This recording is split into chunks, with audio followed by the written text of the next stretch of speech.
Cyndaquil, if it got extreme word ability this generation, it would have gotten Flash Fire, which gives it a fire immunity. But judging what Typhlosion really benefited from this generation, it really didn't make much of a difference, which is really taking advantage by the amount of HP it has and picking the fire move depending on that. While it was bottom tier Pokemon because there were so many really good fire types, it was still a terrifying fire type that should not be underestimated. Let's summon Mesprit as we continue talking. Cow. So, what is Typhlosion known for since Generation 4? Spamming Eruption. From 100 base speed is really good, and 109 special attack also really good. Put a Choice Scarf or Choice Specs and you can pretty much wall break and revenge kill anything. The ability of Typhlosion is obviously Blaze, so if its health is below 30%, it can just go for Fire Blast, boosting all its fire type moves by 50%. Since the power of Eruption is lowering, boosting the power of other fire type moves is really beneficial in that regard. So Fire Blast, and or you can use Flamethrower and Eruption are a really good combination on the Scarf choice set of Typhlosion. One other move is the great coverage giving Focus Blasts, and with that you are hitting fighting type Pokemon that may be staying in your way, but it's really not that good. As the last move depends on what you want to hit. Some people like to use Hidden Power Ice, or others use Hidden Power Grass. Some people just slap Solar Beam and use it in a Sun Team, where it hits with fire type moves even harder. You can use some moves as attacks, which I assume could be something like Earthquake. I don't know what you would specifically hit with Earthquake, what Fire Blast can't. Rock Pokemon maybe, but Rock Pokemon are usually physically defensive. Thunder Punch doesn't give you much coverage either.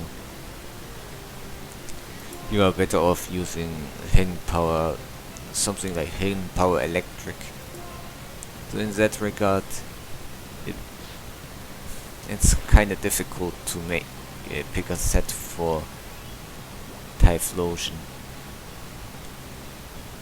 But it's a really good Pokemon. Sadly outclassed by Charizard, who has a flying typing and has far more options as moves. But yeah, at least it's not that weak to what stuff like our moves have been weakened quite a lot. Let's concentrate on the battle a bit. And Focus Punch doesn't hit anything of importance either. So yeah, there's not much options you can go with Typhlosion. So if this is the only set you want to use and the only set that is really effective, I think we will be getting destroyed by our own move in this battle.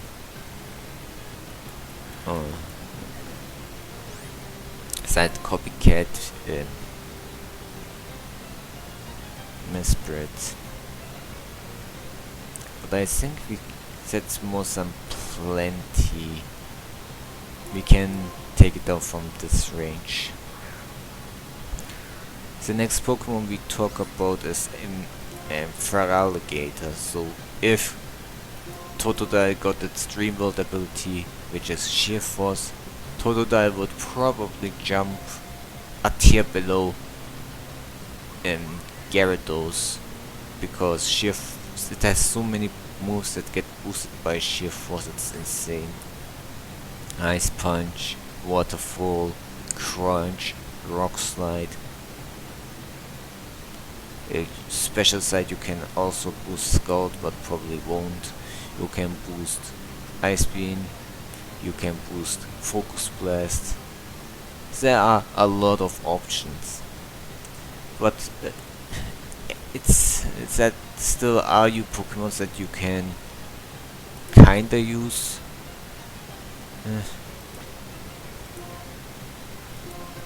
It's not a bad Pokemon. Dragon Dance, Waterfall, Earthquake, Ice Punch, it's a really good set. It can also learn Sword Dance if you want to use that. I don't know if it can learn Aqua Jet this generation. Never seen. I don't recall seeing an Aqua Jet for Alligator in Generation 5. I think it's a move introduced in Gen 6 for it. Other coverage moves are obviously Crunch. If you want to hit a really bulky Psychic type or a certain Ghost type. Can we catch this Mesprit, please?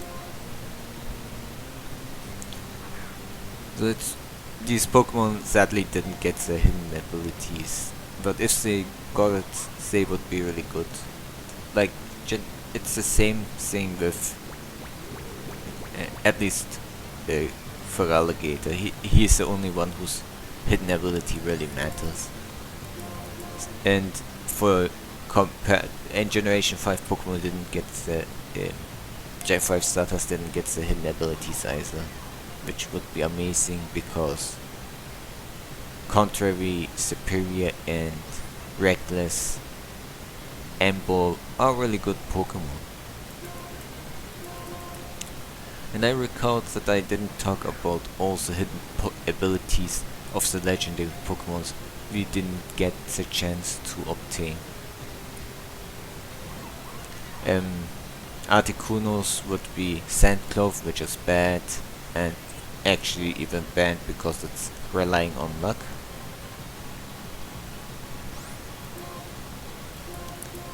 Relying on luck is not really something you want to do yourself. If Zapdos got its hidden ability, it would be Volt Up's Lightning Rod, which would give it an electric immunity, and also whenever your opponent hits you with an electric move, you get a +1 special attack. Sadly, before Zapdos was released with its hidden ability, it was patched up and replaced by Static, a really bad ability. And Moltres would have gotten Flame Body, which it eventually did get. Not as good, but it can come in handy. Like, I prefer Pressure. Some people would probably take the Flame Body because burning physical attackers is always welcome.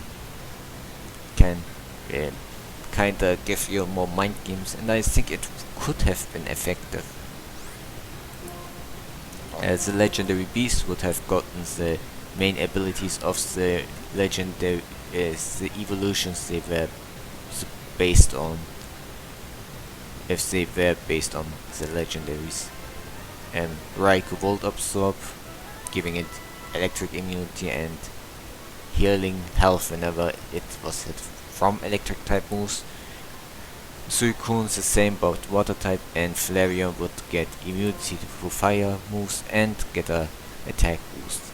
I will call this Down because Down